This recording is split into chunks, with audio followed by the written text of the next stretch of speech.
Welcome to another episode of ImJustFine Podcast. I'm your fabulous host, Chris Lynn, and today we're talking about endometriosis. Let's just do a quick little recap. Last week, we talked about friendship. We talked about the importance of friendship.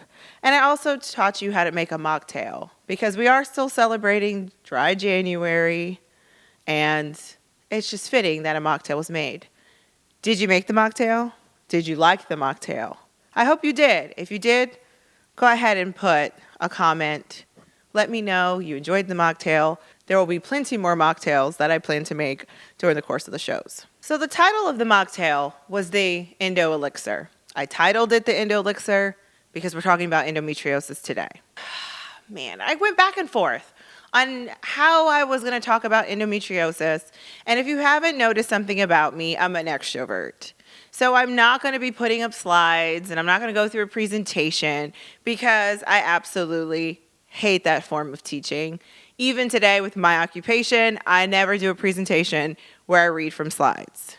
I also want to start by saying that I am not a doctor, okay? I'm not a doctor. I'm not a nurse. I'm not a nurse practitioner. I'm not a physician assistant.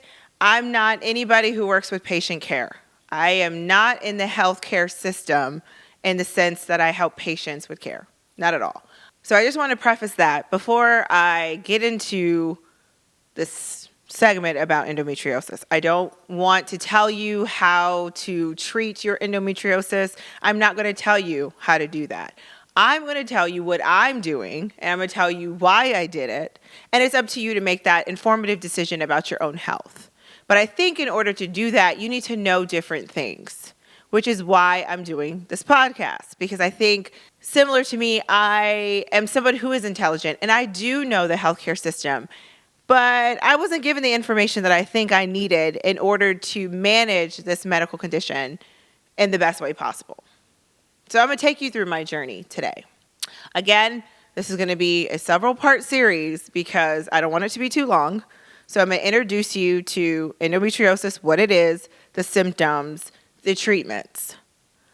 And then I'll talk to you about my surgery down the road. I want to talk to you about fibroids first because one goes with the other when it comes to my surgeries. I had myomectomy surgery and I had endometriosis excision surgeries done at the same time. So I really can't separate discussion of those two surgeries. So the way I'm going to describe endometriosis to you is how I wish it was described to me. Now, I know that doctors have to have certain bedside manner, and I know that doctors can't really describe things the way that I want them described. And I want this to be interesting. I want you to be entertained. And by no means, if you have endometriosis, which I do, I'm an endo warrior, do I want you to be offended by how I'm describing endometriosis. Because I know it is a very serious medical condition. And it is dilapidating. And it does affect 10% of women. And it does affect fertility. And it does affect our community. And we don't talk about it and give it awareness as much as we should. However, I want people to be able to understand it. So that's why I'm going to use comical humor.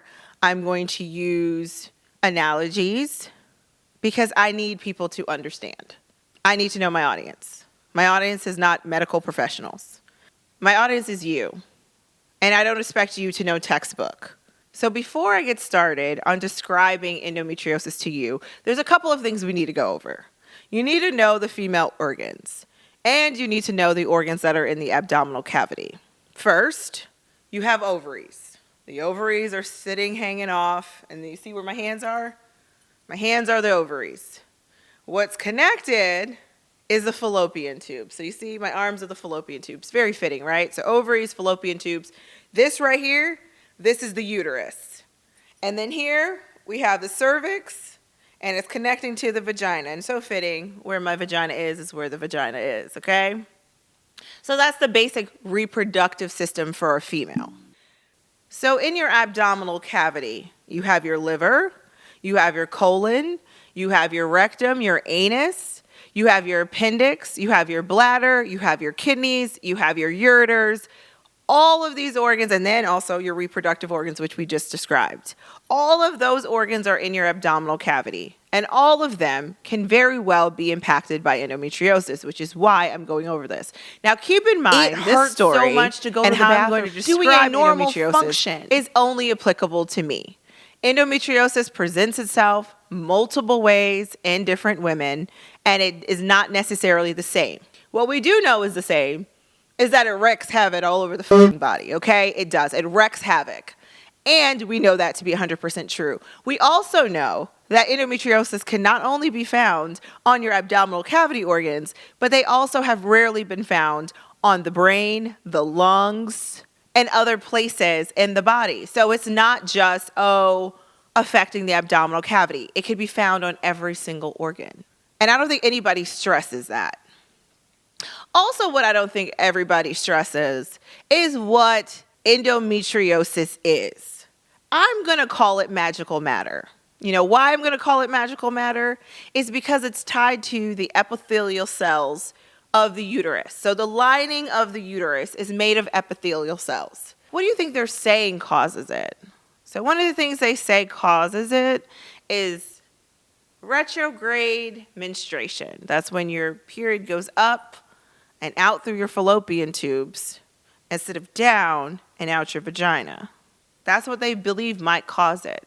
So then it's like, the blood is going out the fallopian tubes, and that's how it's getting out. Because if it's going down, it can't get out going down because there's no way for it to get out. But what they're seeing statistically, though, is that retrograde menstruation happens in approximately 25% of women. So if that's the cause, then why don't more women have endometriosis? Only 10% do, statistically. But again, this is based on who's actually being diagnosed. Because I really feel like it's extremely underdiagnosed because people don't even realize they have it. They're not going to the doctor for it. Or the doctor's not a specialist and doesn't even realize what they're looking at to even diagnose it. So I call it magical matter because you have to think about what the purpose of the lining of the uterus is. The purpose of the lining of the uterus is to grow a whole ass baby. And you see how magical that is? It is absolutely magical. Growing a whole ass baby from cells, small cells. We're talking an egg and a sperm. Connect, boom, land on the endometrium. And then we have a baby that starts growing from two small cells. And what fosters that growth? The endometrium. So that's why I call it magical matter. Because it can grow a whole ass baby. And I need you to keep that in mind. Keep it in mind that the goal and the purpose of endometrial cells is to grow a whole baby. So the body is very mechanical, is very methodical, and each cell has a job. It's not a surprise what the bladder is supposed to do. Everything in the body has a job. So now let's imagine that this thing that has one job, remember? Magical matter, its goal and its purpose is to grow a whole ass baby. It's still going to do its job, regardless where it's at. So keep this in mind. I need you to follow because it all makes sense when I tell the story. This is how I wish it was described to me. So when I first was introduced to what endometriosis is, or ever even heard about endometriosis, I was 21 years old. I went into a doctor's office, and again, I'm not here to trash anybody, so I'm not going to talk about the doctor's office. I'm not going to talk about the doctor's name, but I went into this doctor's office with concerns. I was having heavy periods. I was having nonstop periods. I was, having all the symptoms, which we'll talk about later in the show. So I sit down with this doctor. The doctor tells me, it sounds like you have endometriosis.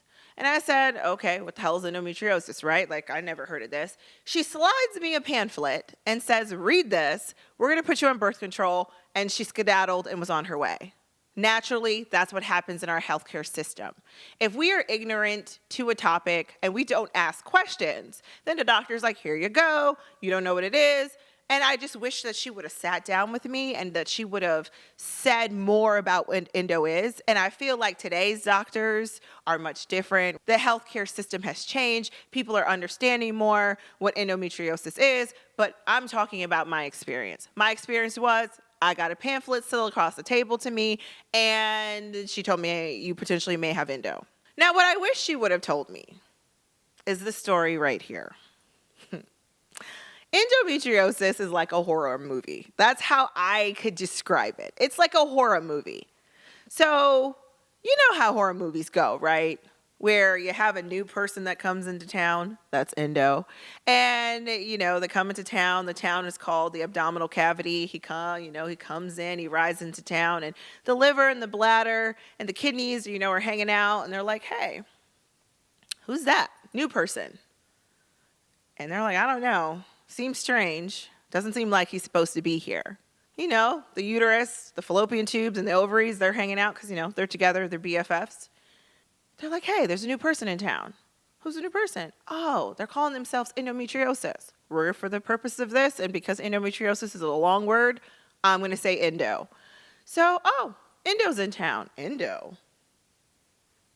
What's he look like? So, that's naturally what uterus says, because endometrium can't possibly be growing outside in the abdominal cavity. So the uterus, of course, is like, well, let me meet him. Immediately sees endo and goes, "Holy shit, what is he doing out here? He's not supposed to be out here. How did he get out here? I don't know how he got out here, but I got to figure out how to get him back inside of me, because that's where he's supposed to be, because he cannot try to grow a whole ass baby out here in the abdominal cavity." The uterus naturally pretends like, I've never seen that guy before. The ovaries and the fallopian tubes are like, "Are you sure?" The fallopian tubes, they're twins. They're like, are you sure you never met this guy? I could swear that I saw him with you. You sure you didn't meet him? And the ovaries are like, they're twins too. They're like, "Are you sure?" I could have swore too. Fallopian tubes, I think you're right. I think the uterus knows exactly who this is. Uterus is like, nah. I don't know. Y'all tripping. I don't know who this is. Trying to cover its tracks. And we know what happens when this happens, because it's the fault of the uterus. But why is it the fault of the uterus? We have no clue. We have no clue how the uterus let it out. But the uterus is like, well, I need to figure out how to get it back in. So he goes and the uterus is trying to figure out different methods and ways, because that's what the body does. Try to figure out how to correct this before it gets progressively worse, because the body is a natural healer. So the uterus is like, well, I got to figure this out. I have to figure out how to get endo back inside of me and to stop growing outside, because I know what it's going to do. It's going to try to grow a whole ass baby in the abdominal cavity. Endo gets put on to what the uterus is trying to do. So naturally, in every horror movie, they're going to try to unalive the person who can expose them. Naturally, the first attack is on the uterus. The uterus starts getting little lesions. And these lesions is its first stage of its plan to take over the world, right? They're taking over the whole abdominal cavity, and it's going to do it in stages. These are the true stages of endometriosis, by the way, if you are keeping up. The stage 1, go to the uterus, stick lesions onto it. We're going to start adhering different endo. It just starts multiplying itself, because that's what it does, because it's magical matter. And it wants everybody to feel its magic. It adheres to the uterus first. Uterus starts feeling weird. You start feeling weird, because it's like, wait, what is that? I don't know. For some reason, I feel just a little bit more uncomfortable than I did last month. So endo has one job. It is based on the cycle, the woman's cycle. So her menstrual cycle every month. So ovulation happens. What happens with ovulation? It thickens. The uterine line thickens. So guess what happens to those endometriosis cells that are in the abdominal cavity? They do exactly the same thing. They thicken and they start to move like they would in the uterus. Now, naturally what happens? The ovaries go here, catch an egg. Fallopian tube goes, caught it, starts going down. Uterus goes, sorry, she didn't get any penis this month. There was she got no action. No penis happened. There ain't no sperm in here. I already know what I need to do. Vagina's like, I wish she would get some, but she's on a dry spell right now. Then you get your period. Uterine wall sloughs off. What's happening outside with endo and raising havoc in the town of abdominal cavity? It is shedding too. So every period, every month, thickening and shedding happens. And new lesions appear in different places on the uterus. And now, you know what? Fallopian tubes are now on to who it is. They're like, that's endometrium. How did it get out here? Why is it going by endometriosis? Now the fallopian tubes are becoming unalived. So now they stick to the fallopian tubes and they start adding adhesions to the fallopian tubes. Now, every period is painful. There's inflammation. So now these poor organs are like, ouch, this hurts. All of those lesions that have been added to the different places on the different organs. Ouch, it hurts. And this progresses, so stage 2. Now the lesions may get a little bit deeper. The thickening may be a little bit thicker. The placements may be in more places. Now the ovaries now have a lesion. Fallopian tubes now have lesions. And it's now becoming a spreading thing. And every month, Endo smiles and says, hi, liver. Hi, appendix. How you doing? Hey, have y'all heard from uterus, having a town hall meeting now? So something strange is going on, guys. Uterus, fallopian tubes, and ovaries, the twins, they have been quite different. They've been acting quite differently. They're not the same as they used to be. They're feeling quite raggedy. They're not acting the way they used to act last month. And they're covered in this weird film. Does anybody know where this is coming from? And here's endometriosis at the town hall meeting.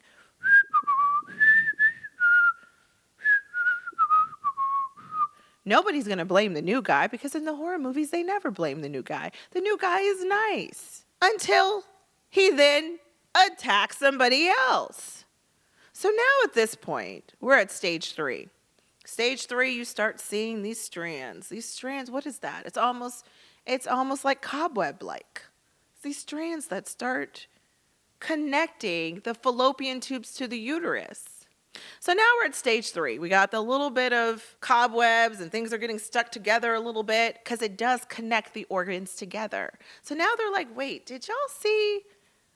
The ovaries are kind of stuck to the uterus. It's not supposed to be like that. The bladder's like, I don't know if I want to deal with y'all anymore. Y'all got something going on. I don't know what it is. And endometriosis is just sitting there like, y'all are next. You have no idea. So what ends up happening next? Stage 4. Everything's stuck together.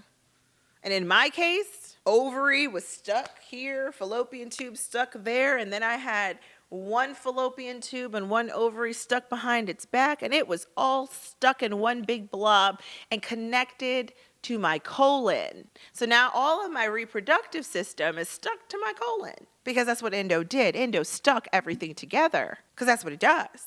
It just is taking over the town. So then the colon is affected. Colon's like, I feel really bad. Guys, y'all saw what happened to the colon? Yeah, he's got these lesions on it. And the liver's like, I'm starting to feel funny too. Liver, what is that on you? I don't know. It's this sticky substance that just came out of nowhere. Hey, bladder, it's on you too? What is that? And then eventually endometriosis reveals itself because that's what happens in every horror movie, right? It's me, endometriosis. Oh. But by that time, stage 4, everybody's stuck. I've conquered the world of the abdominal cavity. This is what my uterus looked like when my doctor went in. Covered in endometriosis. As I said, my ovaries, one was stuck to the front of the uterus, the other one was stuck to the back. My fallopian tubes were stuck the same way, and everything was stuck to my colon. My appendix was covered in endo, my liver had endo on it, my bladder had endo on it, just covered in endo. And I just wish the doctor, when I was 21 years old, would have told me, if you don't control this disease, you're going to end up looking like Spider-Man was practicing with his web slinger in your abdominal cavity, covered in scar tissue. That's what it looks like. That's how it presents itself. Now, I'm again going to say it's magical matter. You know why? Because it can't be detected on scans.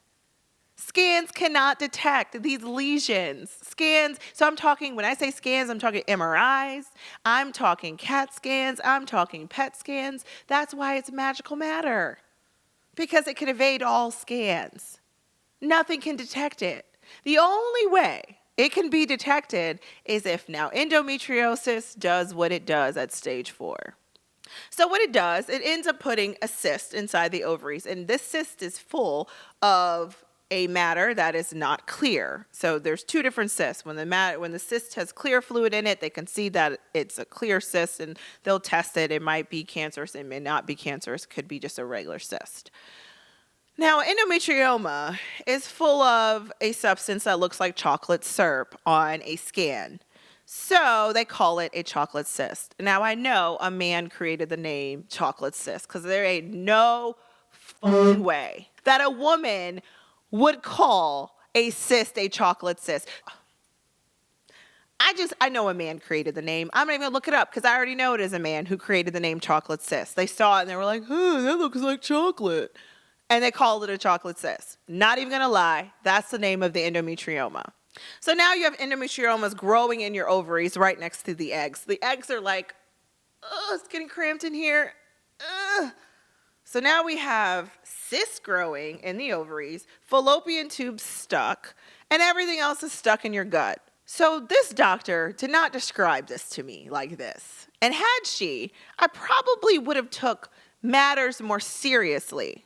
So if you have the symptoms that I'm about to go over, I really would recommend and suggest you find a specialist in endometriosis, because not all OBGYNs are the same, okay? They're not all created equal, and I'm not saying that OBGYNs are not amazing, but not every OBGYN knows about PCOS, knows about fibroids, knows about endometriosis. You need to find a specialist, because those are going to be the people who will tell you exactly what's going on in your body, know how to help you manage this condition. And I wish that I found my specialist much sooner than I did.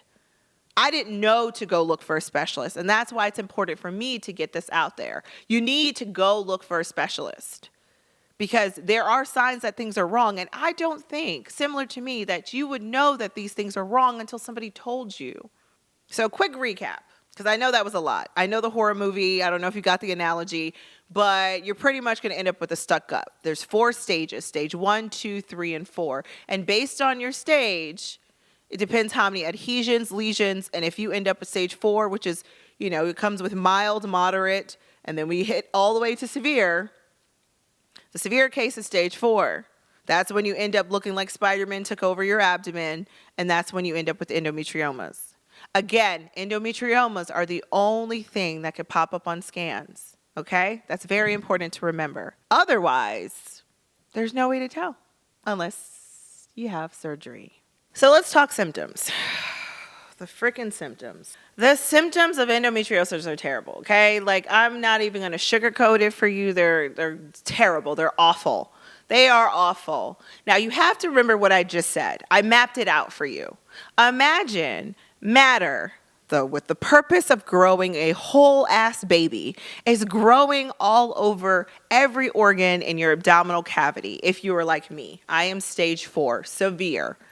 These lesions go deep into the organ tissue, almost deep enough where you have to have organs taken out. I did. I had to have my appendix taken out because those lesions were all over it. And I'm going to show you pictures later. Lesions were all over it to the point where it's like, well, this could rupture. Probably should take it out. So as I was describing with the horror movie analogy, it attacks different organs with its sole purpose of growing a whole-ass baby, but it's not going to be able to grow a whole-ass baby in the abdominal cavity. It's still doing its job, though. It's still going through the cycle. It's still shedding. It's still thickening. It's still doing its job. That comes with symptoms. And these symptoms suck. They fucking suck. So the first symptom, I would like to now introduce Aunt Florica. Who is Aunt Florica? Aunt Florica is Aunt Flo's awful sister. Aunt Florica is not like Aunt Flo at all. Aunt Flo, if you have an Aunt Flo, and this gentleman is talking about periods, if you have an Aunt Flo, your Aunt Flo is more like this. She's coming on the 3rd Thursday of every month, And she's coming around 3:43 p.m. She's going to be on time. She's going to be pleasant. She's going to come and go in 3 to 5 days. If you have endometriosis like me, you have an Aunt Florica. Aunt Florica. She comes whenever she feels like it. Not going to be regular schedule. She's not coming on the 3rd Thursday. She's coming on the 4th Tuesday. She's coming on the 1st Sunday. She's coming on the 6th day of next month. It could be 36 days, 28 days. It could even be 1 week apart. You might not even have Aunt Florica leave. Aunt Florica might stick around for weeks if she wants to. That's endo. Okay, Aunt Florica. Aunt Florica comes with pain. She is a pain in the neck. She is annoying. She will have you pretty much exhausted and you are laid out. You have your heating pad. Y'all remember me on my first episode. You will have your heating pad. She comes with extreme bloating. Oh yes, don't forget the bloating because it's going to be painful bloating. This is going to be like the pain where you wish you could fart. Like, that's the type of bloatiness where you wish you could just let one rip so bad so you could let all that air out. That's Aunt Florica. Aunt Florica comes and she's quite heavy and annoying. She is not going to be light. She's not going to be pleasant. She's going to come and bring the floodgates of hell with her, okay? That's Aunt Florica. If you have endometriosis, you have Aunt Florica. Aunt Florica is not normal. She's not. I wish somebody would have told me. Your period inconsistency is not normal. Aunt Florica is not normal. But no one ever told me. So I'm thinking, oh, well, periods are just different because women are different. No, you're not supposed to have a heavy ass period. You are not supposed to. And if you do, you need to go to a specialist. You need to go to a doctor and tell them my flow is extremely heavy. Now, what do I mean by extremely heavy? And you know, your girl's animated. I always got props. I don't care. But I also have these in my inventory because this is my life. So this is an ultra tampon. And some women are like, what, bitch? Those even exist? I have never seen an ultra tampon. Ultra tampon. See, this is Florica. Florica will have you buying ultra tampons. They're completely pointless because you're going to bleed through them in an hour. But Florica will have you buying this big old thick tampon. And boy, oh boy, it is not comfortable to put in. Do you see this? This is thick. Imagine sticking this in your vagina. This is not comfortable at all. It's not comfortable to put in and it's not comfortable to take out once it's full either. This is a Florica tampon. This is, I'm going to bleed through this in an hour. If you are bleeding through a tampon like this in an hour, you got a problem. Now let's talk about flow. Flow comes, is very peaceful. This is a regular size tampon. You just put it in and, you see the size difference? Do you see that size difference? This is a regular size tampon. This is Aunt Florica. This is Aunt Flo. This might even be your Aunt Flo on a heavy day. I know some people that never get past regular tampons. They don't know about Super Plus or Super. What? They get larger than this? This is Aunt Flo pleasantries. This is Aunt Florica raising havoc, okay? I used to wear these, and I had to change them every hour. I would bleed through these like nothing. I used to have to put diaper-sized pad. I would put that on, and I would have this tampon in as well, just for extra protection, and I would bleed through both of them. You want to talk flow? I'm talking. You're scared to stand up after sitting down for a long period of time? That's a heavy flow. When you stand up and all that blood comes rushing out and you're scared because you're like, oh my gosh, please don't go to the back of my pants. Please don't go to the back of my pants. Please, please, please.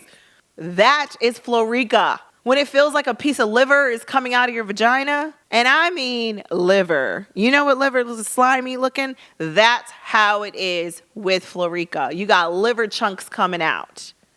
And it's every period. It's not just, 1 or 2 times. So your flow is extremely heavy. Your fatigue, imagine this. These super cells are sucking the life out of your organs. Of course, it's going to cause fatigue. Your liver has endo on it. Your bladder has endo on it. Some people have bladder. Some people have it on their kidneys. Your body is overworking with these lesions, trying to work. And it's like, I can't work because I'm stuck. There's definitely something happening in your body. You're going to be exhausted. I know for a fact the exhaustion is ridiculous. I could wake up and go to sleep, wake up, go to sleep, wake up, go to sleep, wake up, go to sleep. During my period, I want to sleep all day. Bloating. Y'all want to talk bloating? I had endo on my bladder, okay, before it was removed. When I would use the bathroom, every time I used the bathroom, I would bloat like I was 6 months pregnant.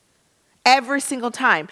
It hurt so much to go to the bathroom because I had endometriosis on my bladder, doing a normal function. So we've now talked about how heavy your period is. We've talked about the bloating. We've talked about the fatigue. Now let's get into sex. Sex is not fun, okay? It's not fun. It's not fun. No. Most people who have endometriosis, it's not pleasant at all. It is very painful. You know why? Because endometriosis has now dug into the different parts of your female anatomy. And if it's triggered, it gets inflamed and it's painful. So as you're enjoying yourselves, gentlemen, by all means, enjoy yourselves. It does feel wonderful for you, but for your partner, it may not feel so great. And that orgasm after may send her into a shock of cramping sensation. I will never forget having an orgasm. And I literally had to go into the fetal position because the cramping was so bad after I had this orgasm. Now, the orgasm was amazing, but the aftermath of the orgasm was god awful. It was like, was this even worth it? It was so painful. Don't even get me started. We're not doing doggy style.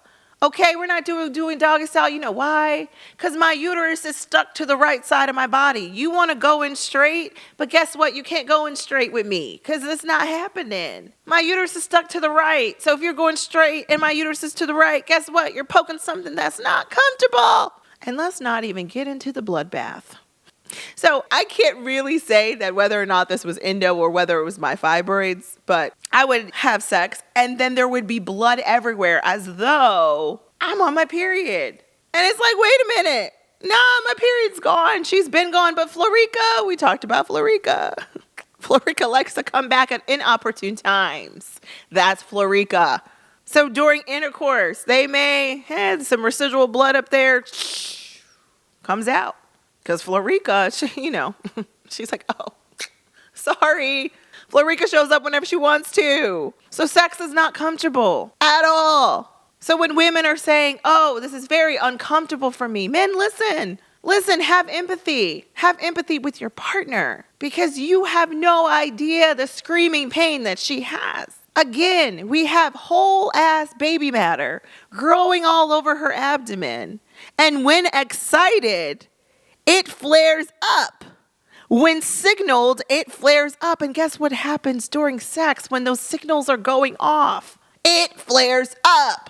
It doesn't stop because you want to get a nut. Sex is uncomfortable. So you know what they tell you? They tell you to take an ibuprofen or acetaminophen before you have sex to relax the muscles because the muscles are penetrated with endometriosis.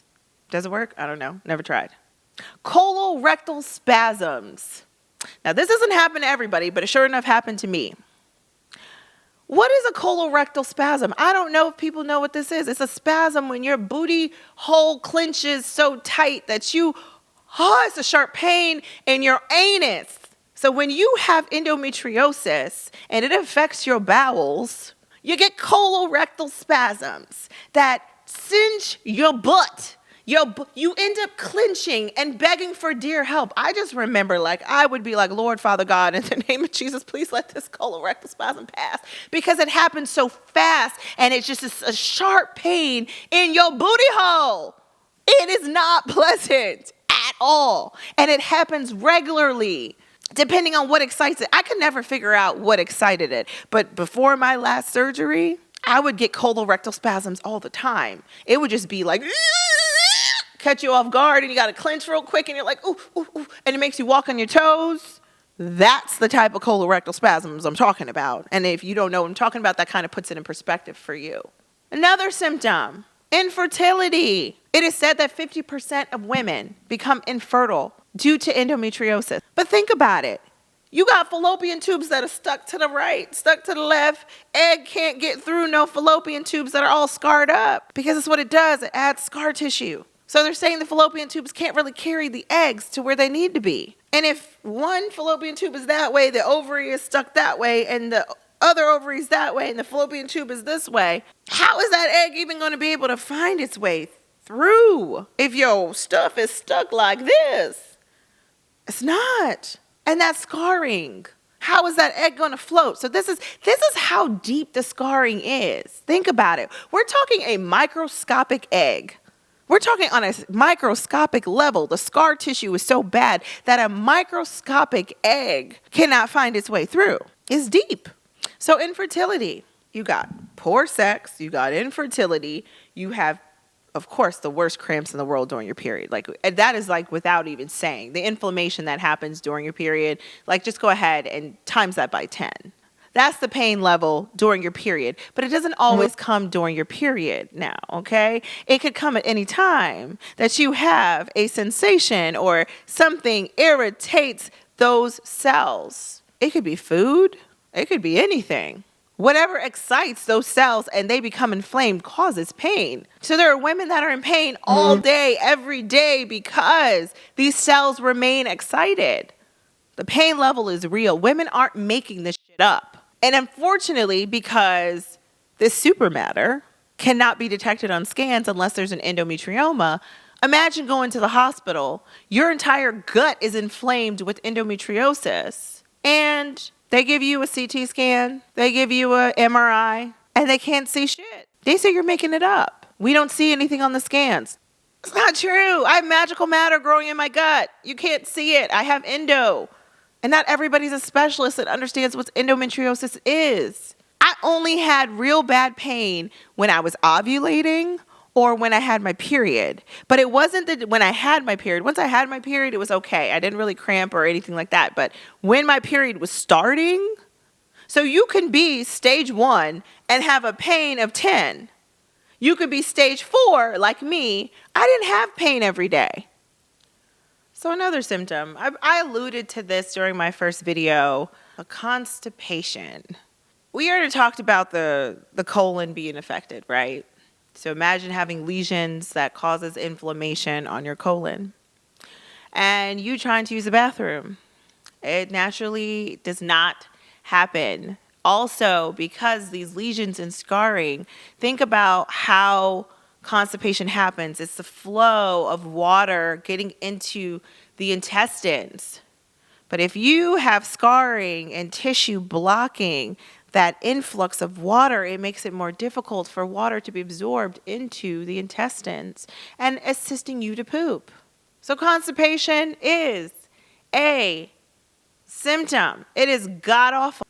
Imagine, and this is all my hypothetical thinking, and again, I am not a medical doctor, but I could imagine if scarring and inflammation is occurring on the outside of the intestines, water and natural electrolytes are not flowing in and out like it should.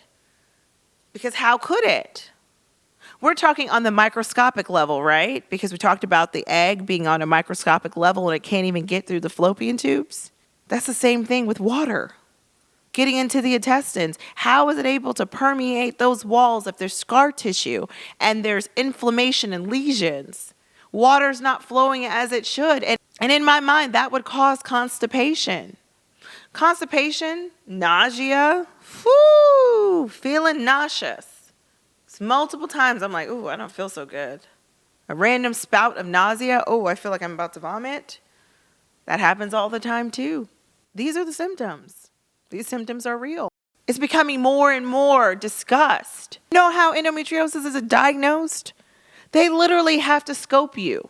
They have to go inside of you. They have to scrape some off, send it to a pathologist, and the pathologist has to come back and say, yes, this is endometriosis.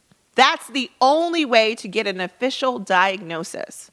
My first run-in with actually being like, oh, you have endo, for real, you have endo. Like, not just the symptomology I was giving. I had a endometrioma that was 5.3 centimeters growing inside of my right ovary. That was the first surgery I had to have it removed. Anything over 4 centimeters, they're going to recommend surgery. 2 things you don't want to happen. You don't want your ovary to die, and you don't want that cyst to rupture. So I had surgery in 2017.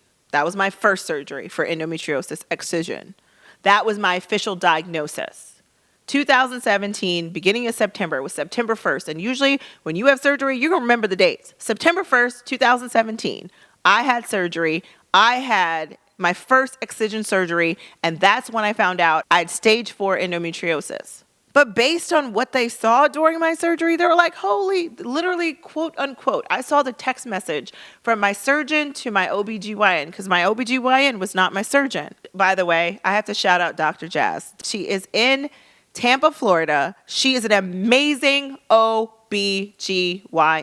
If you are in Tampa and you are looking for an amazing OBGYN, Tampa, Florida, go see Dr. Jazz. She goes by Dr. Jazz, okay? Go see her. She is amazing. So when I went to her, so it was June, July, I had periods, and I had like the worst pain in my life on my right side. It felt like it would wake me up out of my sleep. And it was the endometrioma. I had no idea. I couldn't, and I knew something was wrong. I could feel something. I was still working out. I was still, doing my activities. But then around my period, this pain would come, and it would be the worst pain I ever felt in my life. Like, based on the area, we're either talking vaginal or are we talking intestines? So I need to go see a gastroenterologist, or I need to go see my OBGYN. I was able to get in with the OBGYN first. OBGYN tells me she's doing her exams. Dr. Jazz did a self-exam and said, you need to get a CT scan stat. I got my CT scan stat, came back, boom. You have a cyst growing in your ovary that's like 5.3 centimeters. So you need to have surgery. And I trust Dr. Jazz. So I had my first surgery in 2017. I had my second surgery in 2023. Now, what did I do? The treatments. Let's talk about treatments since we're already there. My treatments have been surgical. I'm also regulated hormonally by use of birth control. Now, since I was 21, remember I told you, she slid me some birth control and she told me this is going to be your life. Here's the pamphlet. I've been regulated hormonally, but it wasn't until my big age, which I will say, I love that term, my big age. It wasn't until my big age, which is now, that a doctor told me the reason why your condition has progressed is because you're still getting periods. Every single time you bleed, endometriosis goes, yay! Time to shed. Time to spread. So I was like, well, dang. Since 21, how many periods have I had? I've had a lot of periods. So they try to regulate you by use of birth control. Birth control gives you levels like you're pregnant. So you never get pregnant, right? Because your body's like, oh, you're already pregnant, silly. And when you're pregnant, you don't get periods. So usually people who are on birth control, certain types of birth control, if you just take your pills continuously, you should never get a period. So that's what they tell you to do. Don't take the ones that will cause your period that last week. Just take the active dose and you shouldn't get your period. That's what they try to do. They try to control it hormonally because they know when you get your period and you bleed, you are going to excite endometriosis. They know there's no way really to stop it, but there's a way to control it. Now, there are people who say holistically they have starved endo to death and they've cured themselves, but you have to pay attention to what they're doing. What is their diet? They put you on an anti-inflammatory diet. You shouldn't eat certain things because those things excite your endometriosis. There's an endometriosis diet. What are they eating? People who starve their endometriosis and have a better way of life, they change their diets and they're strict about it. There's also other medications that have come out. There's Orlissa, there's Lupron, there's Myfembree. I have said no, no, and no to these medications. And this is just my personal choice. I read the small pamphlet, okay? I read the small pamphlet. You know the pamphlet that is like this big when you get a pamphlet talking about a medication. I unfold that entire pamphlet. I read the research studies. I read the original research studies. I find them. I read actual, information that they put out about these drugs. And most importantly, I have support groups for every single medical condition I have. And I go into those support groups. Facebook is great for it. I go into those support groups and I put in, has anyone taken my Fembry? How many people have asked about my Fembry? How many people have asked about Orlisa? How many people have asked about Lupron? And that's what was introduced to me first, Lupron. It's an injection. And I was like, an injection? I'm not doing no injection. But the purpose of these drugs are to put you into a menopausal state. For me, I was like, I'm good. I'll pass. I'm good. It's not for me. I went in and I read people's experiences. And even more so, I was like, this is not for me. I implore you, before you take any drug, do your research on it. Go into social media groups. There's a ton of social media groups that are set up for endo, set up for fibroids, set up for, I'm sure, every medical condition out there. Someone has started a support group for it. Go into the support group. These are real people battling the same condition you're battling. Go into those support groups and ask. And I'm not saying that you should listen to people like a medical doctor.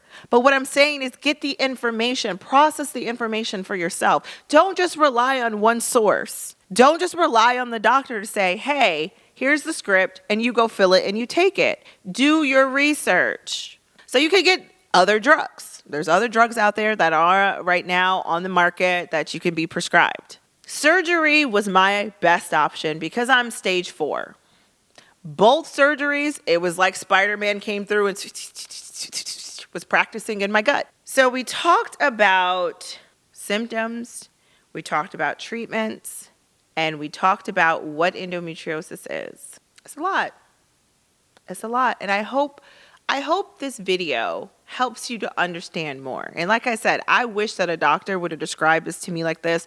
I wish I could have found a video on YouTube University like this, which is why I'm creating it, because it's true. People aren't listening about this medical condition. And maybe if someone describes it the way I did, maybe they'll understand. So especially as a Black woman, and we hear it all so much in common in this day and age, how Black women are the most disrespected women. We also are in the healthcare, the woman who is not believed the most. Oh, you're not in pain. Your pain level isn't there's no way your pain level is that. But you could really be in a lot of pain. You have to advocate for yourself. You have to stand up to a doctor. Yes, I know it's intimidating. I talk to doctors all the time. Ain't no doctor on this planet can intimidate me. I've had doctors yell and scream at me and say, I'm a board certified, yada, yada, yada. And I looked them dead in their face and said, okay, great, but this is what I'm going to tell you that you need to do. What's the most that they can do? Continue to yell and scream and tell you that they're the doctor and you don't know what you're talking about? Advocate for yourself or find a doctor who will believe you. Stop just going to one doctor. Get second opinions. Find a doctor who will believe you. So if you enjoyed this video, always like it. Subscribe to my channel if you want to see more content, and definitely follow me. I'm on different social media platforms. So again, thank you so much for joining. And remember, make today your last day one. Whatever it is you want to start, make a goal. Start it. Don't stop. Continue through. Don't start from the beginning over and over and over again. You got this. You can do it. I believe in you. I'm doing it myself. We got to start making small changes, reaching goals, and going through. Like, we're going to grow together, okay? That's what friends do. Remember, we talked about that last week. So have a beautiful week, and I'll see you next time. Bye.